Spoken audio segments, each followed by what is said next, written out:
Oke, Assalamualaikum warahmatullahi wabarakatuh. Selamat siang. Jumpa kembali dengan saya Garia Wardah. Pada kesempatan kali ini, saya akan menjelaskan tentang materi lanjutan selanjutnya ya tentang mata kuliah keperawatan keluarga. Pada kesempatan kali ini kita akan membahas tentang bagaimana proses asuhan keperawatan keluarga meliputi bagaimana pengkajian, bagaimana menyusun form pengkajian keluarga, sampai menentukan masalah keperawatan, menganalisa datanya, ditemukan diagnosa keperawatan, men-scoring, menentukan intervensi, sampai bagaimana implementasi dan evaluasinya. Berikut materinya.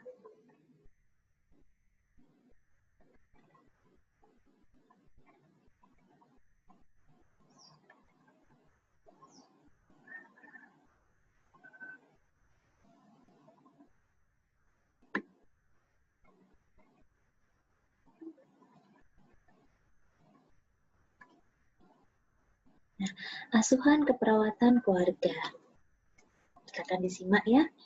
Pengertian dari askep keluarga adalah suatu rangkaian kegiatan dalam praktik keperawatan ya yang kita berikan kepada klien sebagai anggota keluarga, di mana asuhan keperawatan keluarga ini masuk dalam tatanan komunitas ya, dengan menggunakan proses keperawatan berpedoman pada standar keperawatan, berlandaskan juga pada etika dan etiket keperawatan, dan lingkup wewenang tanggung jawab dari seorang perawat.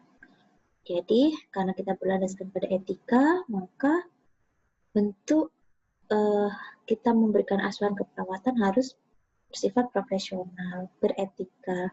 Jadi kita melakukan kunjungan rumah juga harus memiliki penampilan yang profesional, menunjukkan bahwa kita adalah identitas seorang tenaga kesehatan, seorang perawat, ya. Tatanannya adalah tatanan komunitas, di mana kita melakukan kunjungan rumah atau melakukan keluarga binaan, itu tidak harus menunggu keluarga tersebut sakit, ya, tetapi semua keluarga yang berpotensi juga bisa, di mana fokus utama kita adalah promosi dan preventif. Kita mempromosikan segala bentuk kegiatan-kegiatan yang meningkatkan kualitas hidup sehat seperti PHBS, dan kita juga melakukan upaya-upaya preventif ya. Jangan sampai keluarga yang sehat menjadi jatuh sakit. Tujuan dari askep keluarga membuat keluarga mandiri, kemudian mensejahterakan keluarga sebagai gambaran keluarga sejahtera. Mensejahterakan klien maksudnya adalah dengan kualitas kesehatan baik, maka produktivitas keluarga tersebut juga akan baik dan otomatis keluarga tersebut juga akan lebih sejahtera. Meningkatkan kemampuan hidup sehat bagi setiap anggota keluarga, meningkatkan produktivitas klien dan keluarga, serta meningkatkan kualitas keluarga.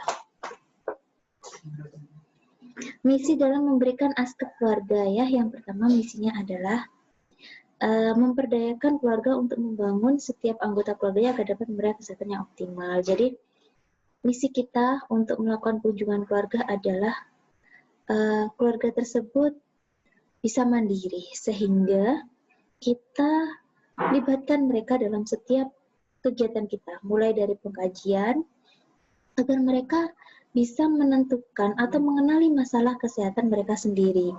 Nah, kalau kesehatan itu mereka temui sendiri dan merasa bahwa kesehatan itu adalah suatu problem bagi mereka, maka mereka juga selanjutnya akan lebih kooperatif terhadap implementasi-implementasi yang akan diberikan oleh seorang perawat.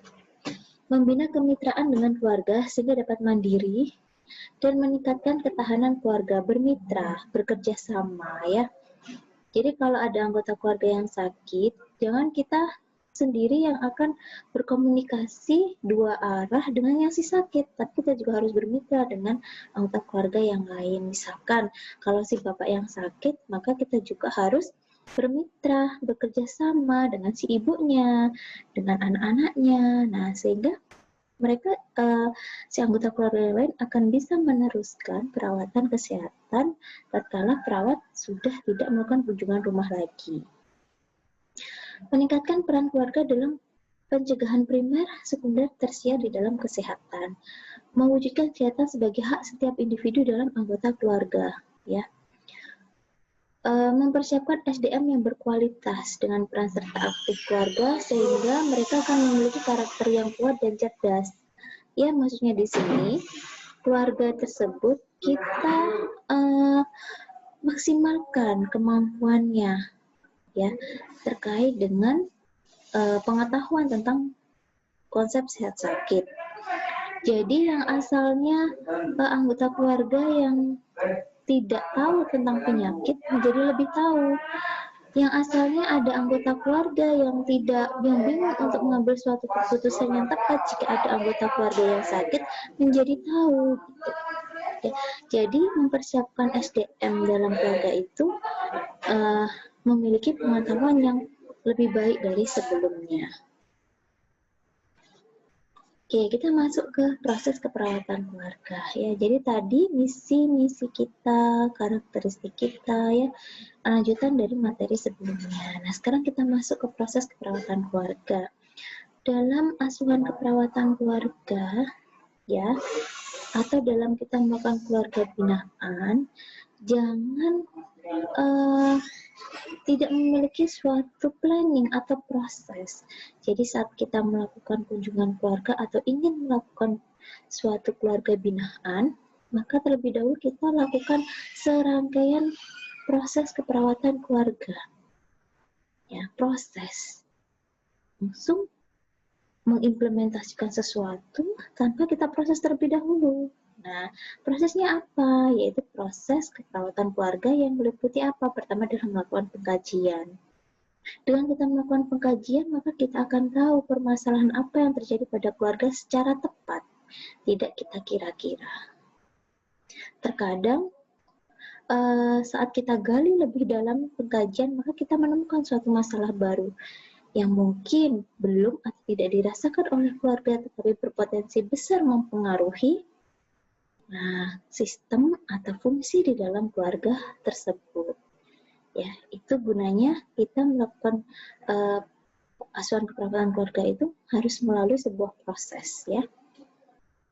Apa itu proses keperawatan keluarga? Yaitu suatu aksi gerakan yang dilakukan secara sadar dan sengaja dari titik ke titik menuju suatu pencapaian tujuan. Nah, dalam asuhan keperawatan keluarga pasti ada tujuannya. Merupakan proses pemecahan masalah yang sistematis yang digunakan pada saat melakukan asuhan keperawatan individu, keluarga, kelompok, ataupun komunitas. Ya, bagaimana proses keperawatan keluarga? Meliputi pengkajian terhadap keluarga, ya, mengidentifikasi data inti maupun data lanjutan nantinya. Kemudian, dari hasil pengkajian tadi, kita identifikasi masalahnya, atau yang kita sebut dengan menganalisa data, sehingga nanti akan ditemukan masalah. Ya, kemudian kita buatkan diagnosa keperawatannya. Kemudian setelah itu, kita buat scoringnya untuk menentukan prioritas masalah yang mana yang lebih utama. Kenapa biasanya dalam keluarga itu tidak hanya muncul satu masalah, tapi bisa lebih dari satu masalah, 2 atau 3. Dan nggak mungkin pula kedua atau 3 masalah itu kita selesaikan dalam waktu bersamaan. Nah, nanti si keluarga juga akan berlebihan dalam menerima suatu pengetahuan, ilmu dari kita dalam waktu yang sama, itu juga tidak baik.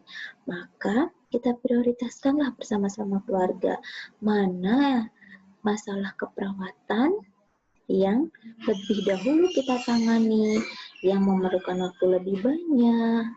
Seperti itu namanya scoring keluarga. Nah, setelah itu kita susun rencana keperawatannya, meliputi apa? Menyusun tujuan, mengidentifikasi sumber, ya. Terus kita implementasikan rencana-rencana tadi. Setelah itu kita evaluasi.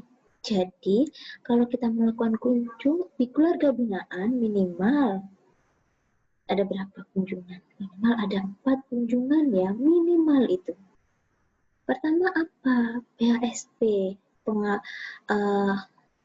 menyampaikan tujuan kita, berkenalan dulu, menanyakan persetujuan. Pertemuan yang kedua, pengkajian. Itu pun kalau pengkajiannya berhasil, totalitas, dan BASP sudah berjalan dengan baik, mungkin kita nggak perlu kunjungan selanjutnya.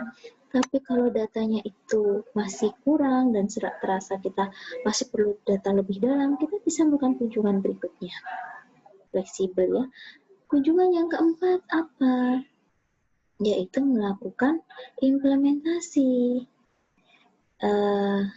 Ya, tujuan keempat apa? Tujuan keempat, melakukan evaluasi. Gitu ya.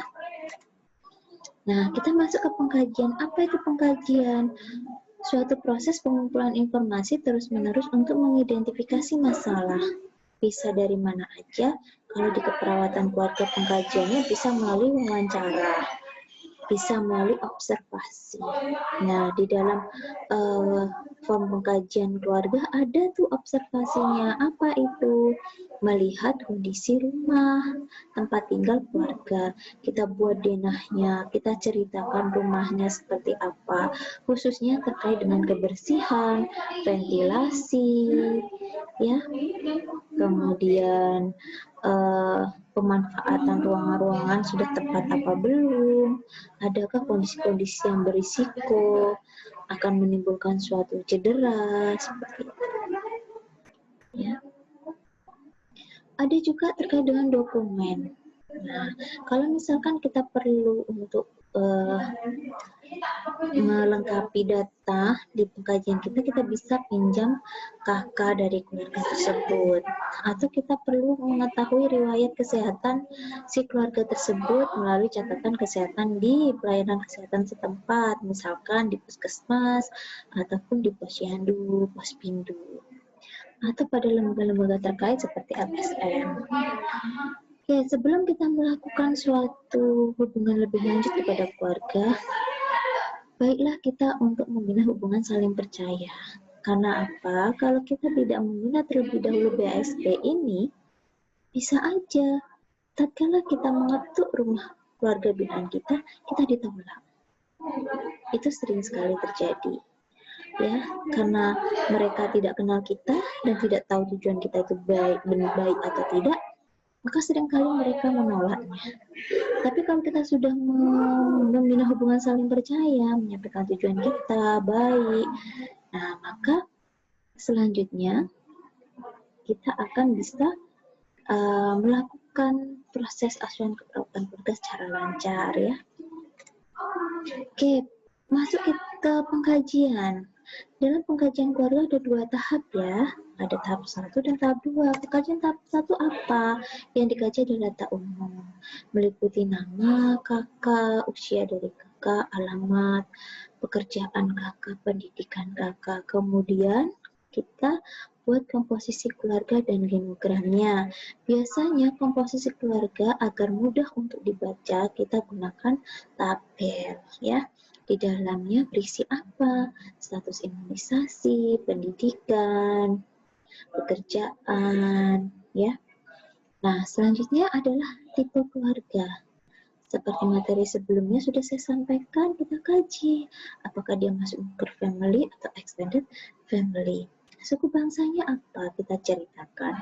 Suku bangsa tidak hanya ditulis Jawa, Sunda gitu ya, tetapi kita juga harus menjelaskan kebiasaan-kebiasaan yang dimiliki oleh keluarga, norma-norma, nilai-nilai.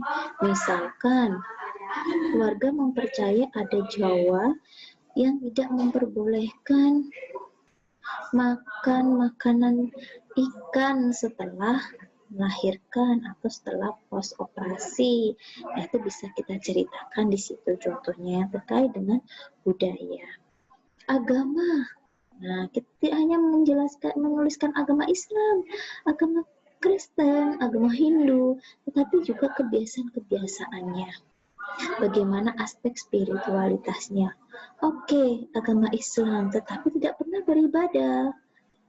Nah, tidak juga memiliki naluri spiritualitas ya. Nah, jadi walaupun KTP-nya Islam misalkan, tetapi kegiatan-kegiatan ibadahnya tidak dikerjakan. Kalau di diagnosa keperawatan kita kan ada namanya distress spiritual. Nah, itu bisa nanti kalau kegiatan-kegiatan keagamaannya tidak dilakukan. Status sosial ekonomi. Nah, masukkan juga masuk pada keluarga sejahtera yang seperti apa indikatornya yang dilakukan dan yang tidak dilakukan. Selanjutnya adalah aktivitas rekreasi. Yang kedua, riwayat dan tahap perkembangan. Nah, ini materinya sudah kemarin ya. Pada keluarga binaan kita masuk pada tahap perkembangan keluarga apa? Keluarga baru menikah, keluarga dengan anak usia preschool, remaja atau dewasa atau lansia dan lain sebagainya. Dan tahap perkembangan apa yang belum terpenuhi? Tugasnya. Tugas perkembangan apa yang belum terpenuhi ya? Terus riwayat keluarga inti. Jadi keluarga tersebut, keluarga inti si bapak dan si ibu memiliki riwayat penyakit apa ya. Kalau riwayat keluarga sebelumnya, jadi riwayat keluarga si bapak atau riwayat keluarga si ibu, riwayat nenek-neneknya, kakek-kakeknya punya penyakit apa yang terkait dengan penyakit turunan ya. Selanjutnya lingkungan. Karakteristik rumah dan denah, karakteristik tetangga dan komunitas. Ya. Jadi karakteristik rumah dan denah ini kita gambar ya, rumahnya bagaimana, denahnya bagaimana. Karakteristik rumah juga dijelaskan bagaimana pengelolaan sampah dan limbahnya.